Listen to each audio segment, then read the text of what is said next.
Hi, నా పేరు Ravi. Hi.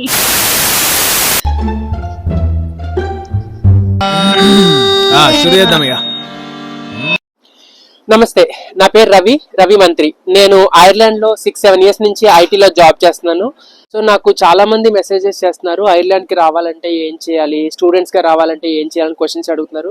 So నేను ఇక్కడికైతే స్టూడెంట్ గా రాలేదు, నేను జాబ్ కోసమైనా వచ్చాను నేను. బట్ నాకు తెలిసిన ఇన్ఫర్మేషన్ నేను ఈ ఫస్ట్ వీడియోలో మీకు ప్రొవైడ్ చేస్తాను. This is going to be my first YouTube video. ఒకవేళ ఈ వీడియో కనుక మీకు నచ్చితే మీరు కింద కామెంట్స్ లో మీకు ఏమేమి క్వరీస్ ఉన్నాయో చెప్పండి, దాన్ని బట్టి నేను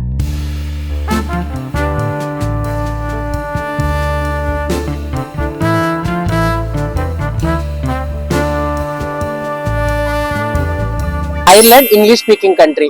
ఇక్కడికి రావడానికి మీకు ఇంగ్లీష్ వస్తే సరిపోద్ది, వేరే లాంగ్వేజెస్ అవసరం లేదు. అంటే మీరు ఒకవేళ జర్మనీ కానీ ఫ్రాన్స్ కానీ నెదర్లాండ్స్ కానీ వెళ్ళాలి అనుకుంటే అక్కడ లోకల్ లాంగ్వేజ్ వచ్చి ఉండాలి. అంటే ఫ్రెంచ్ కానీ డచ్ కానీ జర్మన్ కానీ వచ్చి ఉండాలి. బట్ ఐర్లాండ్ లో ఇలాంటి ప్రాబ్లమ్స్ ఏమీ లేవు. So first thing is visa. So Ireland కి రావాలంటే as far as I know 3 types of visas ఉంటాయి. First one is student visa, second one is critical skills visa, third one is dependency visa. Student visa అంటే మీరు students గా రావాలి అనుకుంటే ఆ university మీకు అడ్మిషన్ లెటర్ తోటి మీరు ఇక్కడికి వస్తారు, అది student visa. Second one is critical skills visa. అంటే మీరు ఒకవేళ జాబ్ కోసం ఇక్కడికి వస్తే మీ ఎంప్లాయర్ మీకు ఇచ్చే ఎంప్లాయ్మెంట్ లెటర్ తోటి మీరు వీసా అప్లై చేసుకుంటే దాన్ని క్రిటికల్ స్కిల్స్ వీసా అంటారు. క్రిటికల్ స్కిల్స్ వీసా యూజువల్ గా 2 years కి ఇస్తారు. Third one is dependent visa. అంటే మీ స్పౌస్ లైక్ హస్బెండ్ కానీ వైఫ్ కానీ ఇక్కడ జాబ్ చేస్తూ ఉంటే వాళ్ళు మీకు వీసా కనుక స్పాన్సర్ చేస్తే దాన్ని డిపెండెంట్ వీసా అంటారు. సో మీరు ఒకవేళ ఇక్కడికి స్టూడెంట్ కింద రావాలి అని అనుకుంటే మీరు ఏ యూనివర్సిటీకి రావాలని అనుకుంటున్నారు అనేది రీసెర్చ్ చేసి రండి. ఎందుకంటే ఇండియాలో ఇప్పుడు చాలా కన్సల్టెన్సీస్ ఏవేవో ఇన్ఫర్మేషన్, మీరు don't fall for any traps. ఒకసారి రీసెర్చ్ చేయండి, ఇక్కడ ఆల్రెడీ ఉన్న స్టూడెంట్స్ని అడగండి, దాన్ని బట్టి మీరు ఒక డిసిషన్ తీసుకోండి. అంతే తప్ప ఏ యూనివర్సిటీకి పడితే ఆ యూనివర్సిటీకి రావద్దు. మీరు స్టూడెంట్స్ గా కనుక ఇక్కడికి వస్తే ఫస్ట్ 1 year మీకు స్టూడెంట్ వీసా ఉంటుంది, సెకండ్ 1 year గ్రాడ్యుయేట్ వీసా ఇస్తారు, 1G వీసా అంటారు. అంటే ఆ వీసా మీద మీరు జాబ్ ట్రై చేసుకోవచ్చు.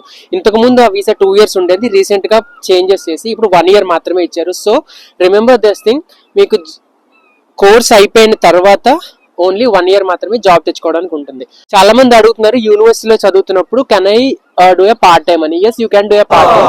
మీరు ఇక్కడికి వచ్చిన వెంటనే పార్ట్ టైం ఎత్తికేసుకోకండి, ఒక 1 month సెటిల్ అవ్వడానికి టైం తీసుకుని అప్పుడు మీరు పార్ట్ టైం చూసుకుంటే బెటర్ అని నేను అనుకుంటున్నాను. పార్ట్ టైం కూడా what kind of part time చాలా మంది అడుగుతున్నారు. రిటైల్ షాప్స్ ఉంటాయి, రిటైల్ షాప్స్ కానీ ఇండియన్ రెస్టారెంట్స్ కానీ ఇలాంటి వాటిలో పార్ట్ టైమ్స్ ఉంటాయి. అంటే ఇంకా చాలా టైప్స్ ఉంటాయి, బట్ మీరు ఇంకా రీసెర్చ్ చేస్తే మీకు తెలియచ్చు. నేను ఫర్దర్ గా ఇన్ఫర్మేషన్ కావాలి అనుకుంటే కనుక నేను తర్వాత వీడియోలో చెప్తాను. బట్ టు బిగిన్ విత్, మీరు పార్ట్ టైం చేయాలి అనుకుంటే కనుక there are so many retail stores and Indian stores where you can go and work. But part time మాత్రం మినిమం నెంబర్ ఆఫ్ డ్యూరేషన్ ఉంటుంది, అంటే ఇన్ని అవర్స్ మాత్రమే పని చేయాలి అని ఉంటుంది. అంటే ఒక నార్మల్ ఎంప్లాయీ వీక్లీ 40 hours పని చేస్తే మీరు స్టూడెంట్ వీసా మీద ఓన్లీ 20 hours మాత్రమే పని చేయడానికి ఉంటుంది, అది మాత్రం గుర్తుపెట్టుకోండి.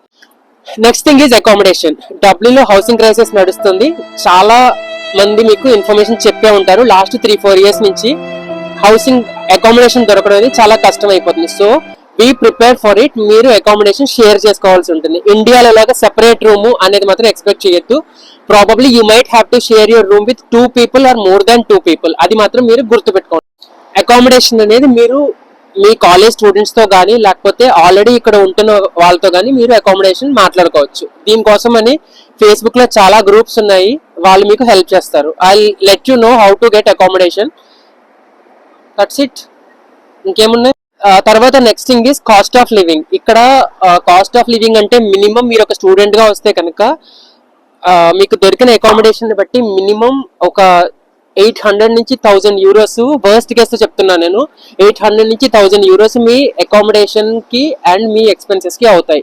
సో అది గుర్తుపెట్టుకోండి. సో ఎక్స్పెన్సెస్ అనేది మీ లైఫ్ స్టైల్ ని బట్టి డిపెండ్ అయి ఉంటాయి. అంటే మీరు ఎలా ఖర్చు పెట్టుకుంటే అలా ఖర్చు అవుతాయి. నేను 1000 euros అని ఇచ్చినది రఫ్ ఎస్టిమేషన్, అంతకన్నా తక్కువ అవ్వచ్చు, అంతకన్నా ఎక్కువ అవ్వచ్చు. అండ్ మీరు సిటీలోనే ఉండాలి అన్న గ్యారంటీ లేదు, యూనివర్సిటీకి దగ్గరగా ఉండాలి అన్న గ్యారంటీ కూడా లేదు. డబ్లిన్ లో బెస్ట్ థింగ్ ఏంటంటే ట్రాన్స్పోర్ట్. మీరు స్టూడెంట్స్ కింద వస్తారు కాబట్టి మీకు టికెట్ ప్రైస్ మీద డిస్కౌంట్స్ ఉంటాయి. సో మీరు పబ్లిక్ ట్రాన్స్పోర్ట్ యూస్ చేసుకుని కాలేజ్కి వెళ్ళొచ్చు, లేకపోతే ఎక్కడికైనా వెళ్ళొచ్చు. So what I would say, ఒకవేళ మీరు ఇక్కడికి వస్తుంటే కనుక సిటీలోనే లేదా కాలేజ్ కి దగ్గరే అకామిడేషన్ దొరకాలి అని మాత్రం చూసుకోకండి. ఎందుకంటే మీరు ప్రతిరోజు యూనివర్సిటీకి వెళ్ళాల్సిన అవసరం కూడా ఉండదు. సో మీరు సిటీకి దూరంగా లేదా యూనివర్సిటీకి దూరంగా ఉన్నా సరే it is not a big deal. చాలా మంది వీడియో చేయమని అడుగుతున్నారు కాబట్టి, డీటెయిల్స్ అడుగుతున్నారు కాబట్టి నాకు తెలిసిన ఇన్ఫర్మేషన్ తో చేసిన చిన్ని వీడియో ఇది. మీకు ఇంకా అడిషనల్ డీటెయిల్స్ కావాలి అంటే కనుక నా ఇన్స్టాగ్రామ్ లో మెసేజ్ చేసినా లేదా ఇక్కడ యూట్యూబ్ కామెంట్స్ లో కనుక మెన్షన్ చేసినా సరే నేను డెఫినెట్ గా దాని గురించి ఇన్ఫర్మేషన్ కనుక్కు నేను ఇంకొక వీడియో చేస్తాను. ఒకవేళ మీకు ఈ వీడియో ఏ రకంగా హెల్ప్ఫుల్ అయింది అని అనుకుంటే కనుక drop A like here and also follow me on my Instagram Ravi మంత్రి RAVIMANTRII. Thank you for watching. Cameraman. Thank you cameraman. Thank you camerawoman Champa. Ravi signing off from Dublin. Last 6-7 years నుంచి ఇక్కడ ఉంటున్నాను. బానే ఉందా? Cut చేయొచ్చా? You guys want a photo? కొంచెం దగ్గర. Ready ready ready ready ready ready. అది అవసరం లేదు కదా. అక్కడ ఆల్రెడీ ఇంకో ఫిగర్ కూడా సేమ్ అదే చేస్తుంది. నెక్స్ట్ స్టూడెంట్స్ గా రావాలి అని అనుకుంటే మాట్లాడుతుంటే ఫ్లో డిస్టర్బ్ చేస్తాను.